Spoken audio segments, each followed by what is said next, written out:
Hi, this is Jeff Rouse, executive producer of Our Story Productions. We're just getting ready to shoot some new shows of Martin County on TV. We haven't shot any for a while because of the coronavirus. We're glad to be back. Hope you enjoy the new shows. Some of the ones we're going to be showing in the near future will be from before the virus and some after. We hope you enjoy them all.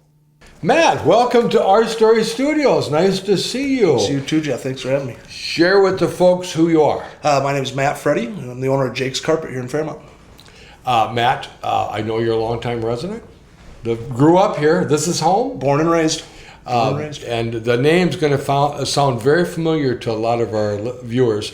So tell a little bit about the family history and how you got into business. Family-oriented business completely. Grandpa started with C&J Freight out east of town, probably back in the late 60s. And your grandpa is? Jake Fretty. Jake Fretty. Mm-hmm. Most of our viewers know Jake Fretty. Yes, he was a big presence in town. Absolutely. Well known. And from there, started out and they moved to the chicken barns north of town. We always call it chicken barns. Or the Sal is also all its younger generation called it coming up. And then Dad, Randy Fretty, just mid 2010s, moved down on State Street. We essentially just focus on carpet now and flooring. Very good. So you've been there since roughly 2010? 2010 at this location, awesome, yep. Awesome, very cool. And tell the folks a little bit about the business and what you do there.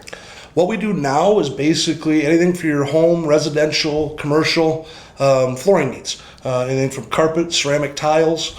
The new hot things are luxury vinyl planks. We can do anything for your house. What's luxury? What'd you call it? Luxury vinyl plank. What is? It's a vinyl material, a lot more durable than the laminates we've been seeing in the past. Completely waterproof products. Oh, really? A lot longer lasting.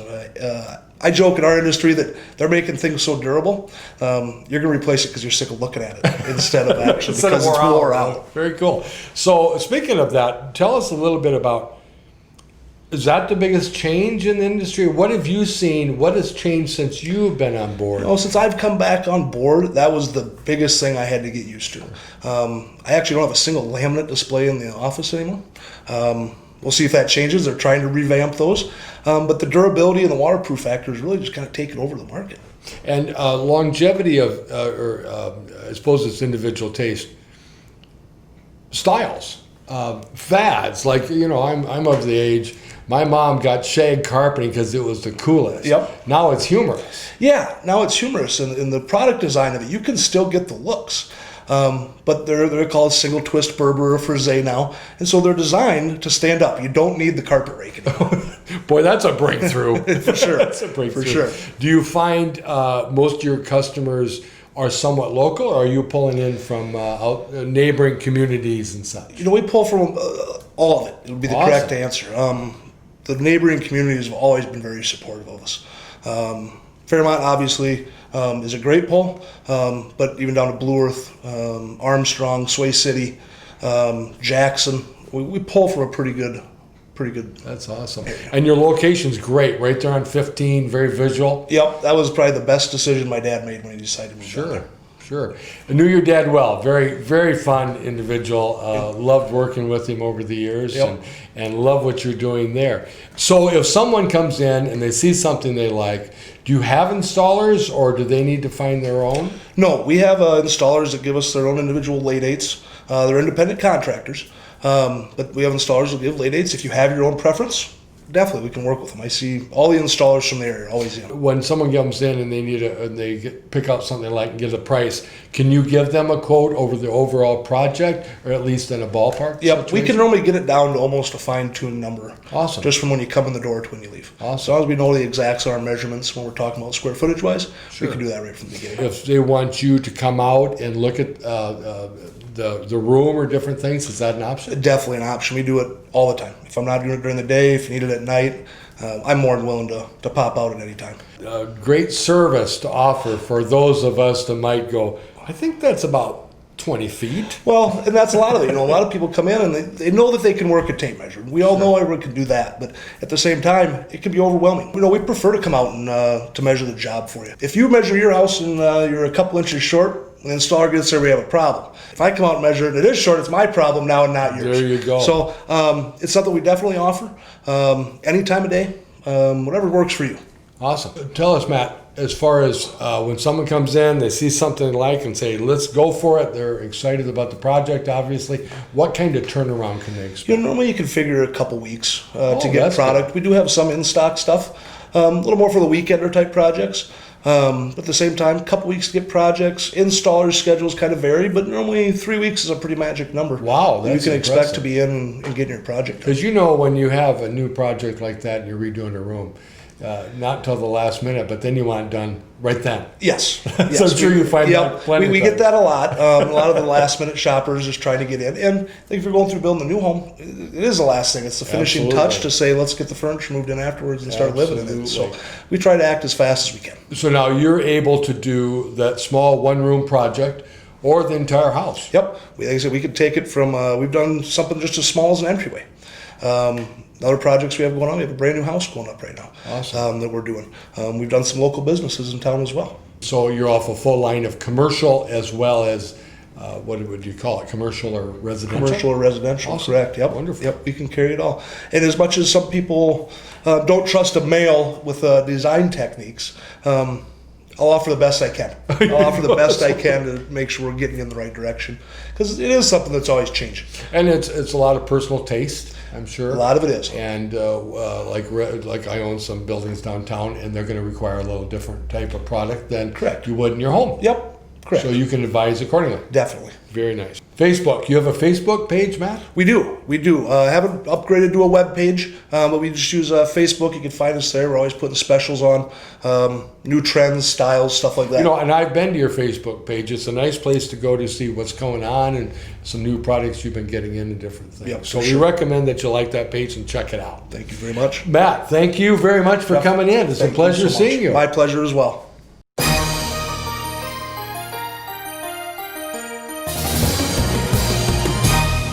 Well, hello everybody. Welcome into the studio. Today we're flipping the script a little bit. I'm going to be doing the interviewing, and for those of you who don't know, my name is Blake Potthoff, and I'm the executive director at the historic Fairmont Opera House here in lovely Fairmont. And today we're flipping that script because I am here with Mr. Jeff Rouse, who is the creator and the brain behind Our Story Productions. So, Jeff, thanks so much for being here today and for having me, frankly. I wanted to talk to you today about how all of this started. It's been quite the ride, me getting involved with this and doing some of the interviews, and I really, really enjoy it, but where did it come from? Where did it start? Well, that's a really good question. And this seems kind of odd to me because I'm not used to being on this side asking me questions about what's happening. But it is a pretty interesting story that your viewers might find interesting. Yeah. Fairmont has always been very fortunate to have local cable television shows for the last 25 years. Janet Rouse, Al Travis, Jeff Hagan, to name just a few, that made this possible for many, many years. Well, in 2007, all that was coming to an end. And I and my wife, as local business owners, thought this was too bad because this was such a great asset to our community to promote through video and to talk about what's happening in our community on television. We didn't think it should end. So I started complaining, as you do. Started complaining around town to other business people like, well, this is ridiculous. We should be able to keep this alive. And you can imagine what everybody said. I'm well, sure. You think it's such a good idea. Why don't you do it? That's right. Like, for God's sakes. And then it was intriguing to me. Yeah. I told my wife, I says, I think we could do this. So we made the commitment to each other that we would proceed. I went and talked to Shelley and Bruce at Gemini Studios about shooting it. Bruce wouldn't give me an answer for a while. He had to ponder it and think about it. And it was driving me crazy because now I had made the commitment myself. And he finally agreed to go forward as far as shooting in different things. He did a very fine job for about 2 weeks. And then all of a sudden, it's Shelley. Shelley ended up doing it, thank God. And has done a great job for us over the years. What kind of things have been milestones for you? What different interviews? Is there one or two that stick out to you? Or maybe there's projects that stick out. What kind of things have really gotten you to this point, do you feel? Good question. When we started, we did your pretty traditional local show with interviews and different things. Well, it didn't take very long before we decided we needed to do something a little different to draw attention. So we did. We came up with the idea of a soap opera, and it was called As the Corn Grows, and it would be kind of a spoof on soap operas and kind of show country living, and we did it only to draw attention. We knew it was going to be corny, we knew it was going to be a little ridiculous, we knew it was going to be great fun, so we developed this soap opera as just something to draw attention.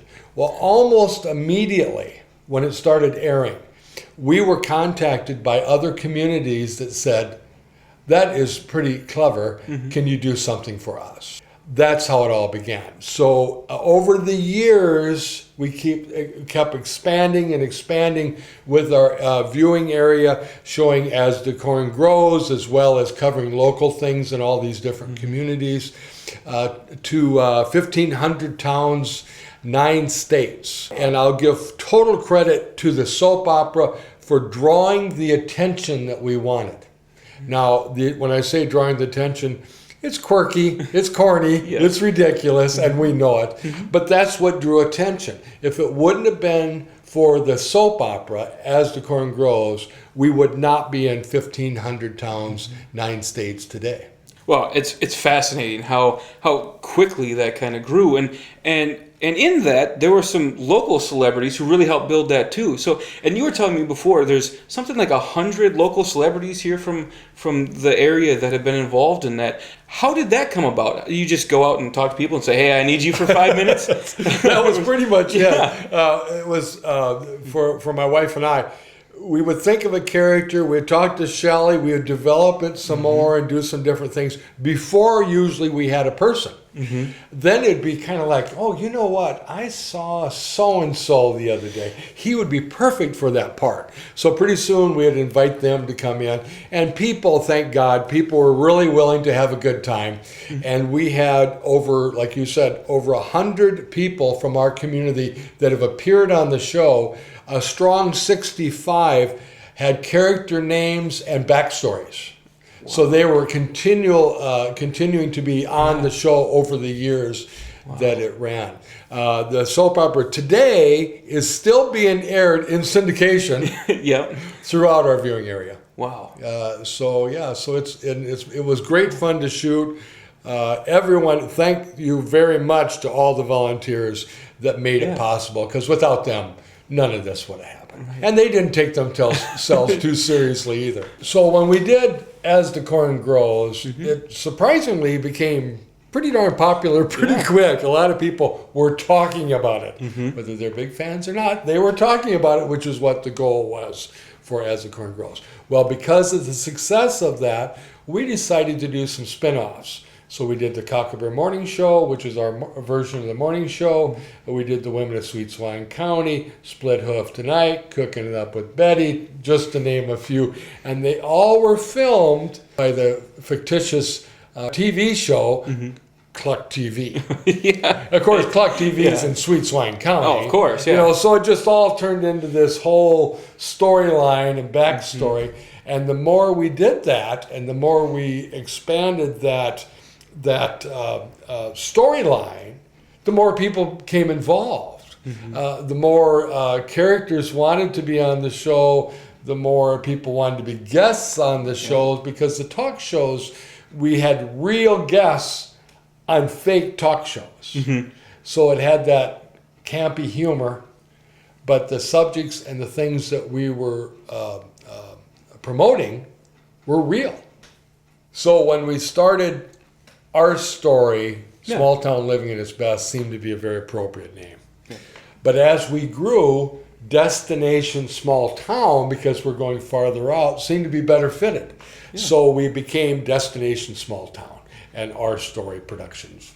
type thing. Yeah. So that's how it evolved into what we now call Destination Small Town. Is it just television, or what other things do you do?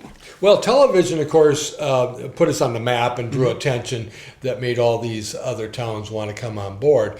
But as you know very well, the internet has exploded. And it's not me saying it for us, but just for all of us, it's made such a difference. When we first started this in 2007, somebody said, "Are you going to do a website?" And I'm like, why would we do a website? We're on TV. It's like, right. why would we do that? Yeah. Now we have this elaborate website where you can go on and you can look at towns, you can look at counties, you can look at regions, you can look at points, everything, about everything. And so everything's on the web, including the television shows from the past and present. Oh, by the way, we're on TV too. Right. It's just a changed world. Yeah. And we've changed with that. So are there things that stick out, or places that stick out because of experiences you've had? Yes, a lot of these different towns, I have personal favorites in different states. Fairmont's obviously Fairmont's number one. There. That's what I thought. I knew it. But in different states, different sizes. Jamesport, Missouri stands out as one I like. Population about 800. I love the community because they really pull together and make it into a very much live tourist spot because it's a big Amish community. And it's just a beautiful little town, and they do a lot of clever things. I really enjoy seeing roadside attractions that are over the top. Carhenge, that's Stonehenge's version of Cars, in Nebraska.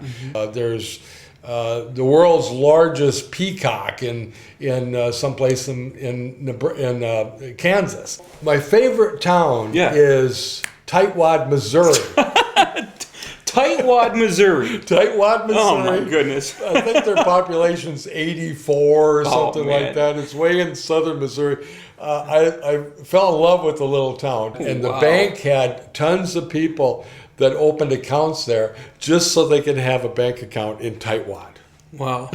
That's just incredible. So that was one that kind of stood out. Oh, yeah. I can believe that. Every state, every town. We only promote towns of 10,000 and less. Every town has something of interest. And if we can tell about that in a unique, fun, entertaining way, it will help the town. It will help the business. Yeah. It's such a wonderful project that you've kind of taken on it and grown to what it is today. So we've talked about some of these, the smaller towns and these wonderful memories of different things that you've seen throughout the years. Are there any other ones? You've got to have met somebody famous in the last, and not just me either. There's got to be somebody more famous. You were one of the highlights. Okay, yeah. Well, I'm here already. You don't have to butter me up. But who else have you met? There's got to be somebody famous that you've met. Over the years, we've had interesting guests on the shows and met some interesting people. Probably some of the highlights. I really enjoyed when we had the Eagle Center come on and bring Harriet the Eagle. Was on the show. I thought that was really cool. Yeah. Lenny Tweeten interview with Walter Mondale. Oh, okay. That was a great He was on the show. Yes. Or on one of our shows. Yeah. So I thought that was a great interview. I had the chance to interview clear back in almost the beginning. In fact, the very first interview I ever did was with Will Hutchins. Okay. Now, Will Hutchins, you might not recognize the name, but Will Hutchins had a TV show in the late 50s, early 60s called Sugarfoot. Okay. And then he went on to do several movies with Elvis. And so his career is wide range. Well, he and Betsy Palmer, who's also someone I interviewed at the same time, performed at the Opera House. That's right. And did a great performance of Love Letters. And then I had a chance to interview them at our club, at Our Story Studios / Fairmont Film Society. So it was really a highlight for me to get a chance to interview them. I was a little bit nervous. I can imagine, because they had done this sort of thing a lot. Yeah. I had not. Now, I'd like to think when you do a lot of interviews, now I've done a lot of interviews now, you improve and you get better. Or you just do the best you can. Right, yep. So I do the best I can. Yeah. So those were some high points. Yeah.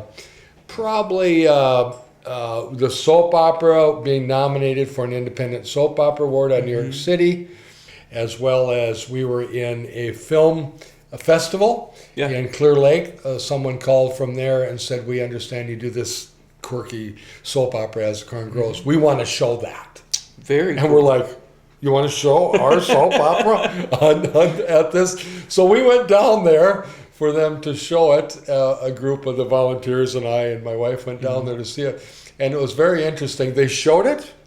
I was a little nervous because it is what it is, you know. Yeah. And afterwards, there's a gentleman sitting next to me, and he says, are you guys part of this group? And I said, yeah. And he says, "You nailed the camp. You nailed the camp, kid." So I was like, "Oh yeah, we got it. So those kind of things were fun. And again, not taking ourselves too serious, but still kind of shocked of what we're involved in. Lastly, probably last highlight that comes to mind is we did an awards banquet 6 months after we started, honoring the volunteers. We called it the Starstruck Award. It does air upon occasion in our area. It was all fictitious.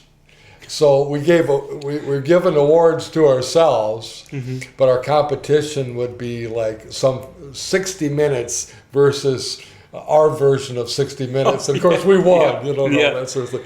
Well, the amusing part to me was afterwards, when I was walking down Main Street, several people stopped me and congratulated us on all the awards we had won.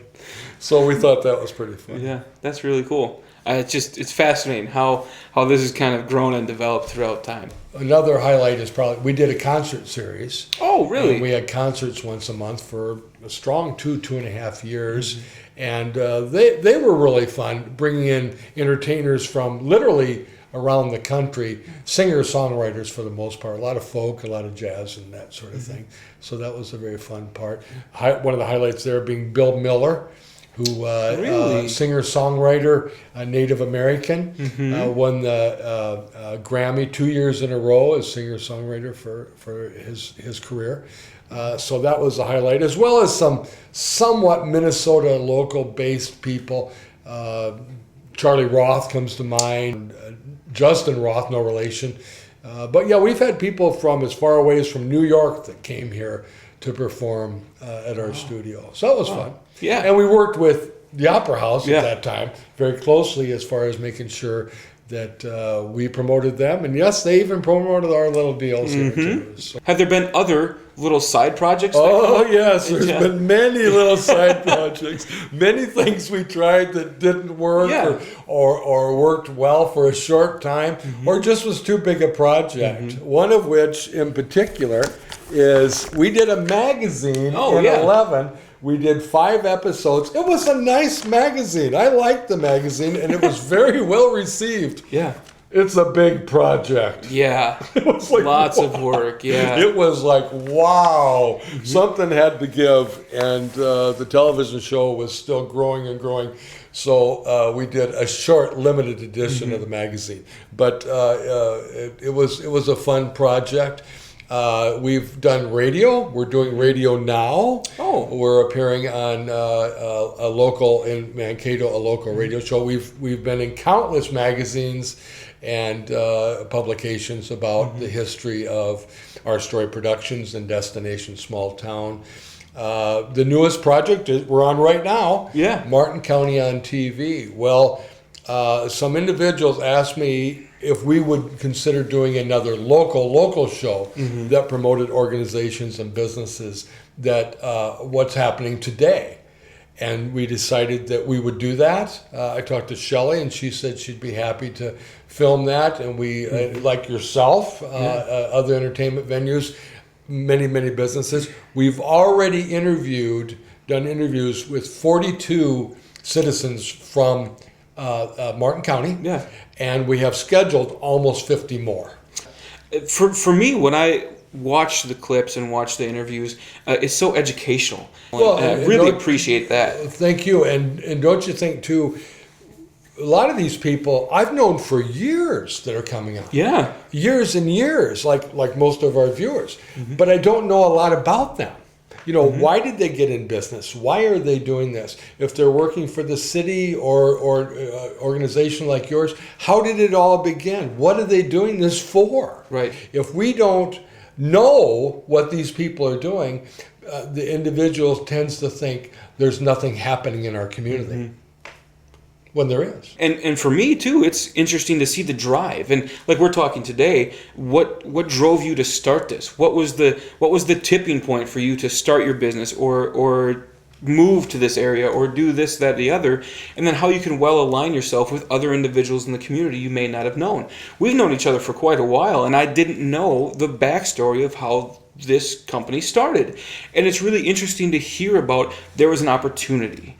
And there was an opportunity that people were asking you and nudging you to do and to take, and then that's how you got to where you are today. And I think that's such a common story with a lot of people in small towns. And I think that's really what you've highlighted through this whole process, that there are people in small communities all over the United States, and specifically the 9 states that you go to, that have a drive to do something better or do something different. Well, and just what you're saying, the people, you'll see at the end of this show, as all the shows, the sponsors of the show. These are the people that also believe strongly in getting the word out about what's in our community, making sure people know what's out there. These people truly make a difference, and they work hard every day to make it happen. And we need to support them. That's the biggest thing that can help. If you check out our website, when you go on there, you can literally find anything, almost anything you want to know about towns of 10,000 or less. I invite you to go visit this. The biggest thing, to get back to your question at hand. Oh yeah, finally. The biggest thing I can take out from this is, whether you're young or old like me, work your passion. Find out how you can make a difference in your own way, and do it. I agree, and I feel like I've done that. Found my passion at the Opera House, and it's been wonderful to talk to you about that. It's wonderful to hear about yours. Now, if people want, and they all should, you all should, to find out more about what you're doing. If I haven't said enough, for God's sakes. Where can we find more information? What's the website? Can we give you a call? What kind of things? What's your contact information? Obviously, to make sure we can find this? The website is where everything's at. However, we are on Facebook. Be sure and like us at destinationsmalltown.com. Okay. And then the website too, of course. Those are the best ways to learn about what's happening all the time. We cover a ton of different things, from not only the towns, but the local shows. The local show also has a Facebook page, which is Martin County on TV. Be sure and like that. You can see all the shows that we've done about Martin County on there in the last couple of years. So I think that's important too. Yeah. And if you have ideas for a guest, a show, or something you want us to do, call me. Wonderful. Well, it's been such a pleasure, and I thank you so much for giving me the opportunity to be here multiple times now, and spending time with you and learning more about Martin County and learning more about Our Story Productions. It's been wonderful. So thank you for this opportunity. I really appreciate it. It's fun to be on the other side of the table. Yeah, a little different, but it's been really interesting. So thank you so much for your generosity and having me here, and thank you so much for your time and telling the folks out there about your wonderful business here in Fairmont. Thank you, I appreciate it. All right, that'll be all for today. See you next time. Well, there you have it, another episode of Martin County on TV. We hope you enjoyed this episode, and we welcome you to tune in again. Thank our sponsors for making this happen, and remember, it's not just the past, but the present that tells our story.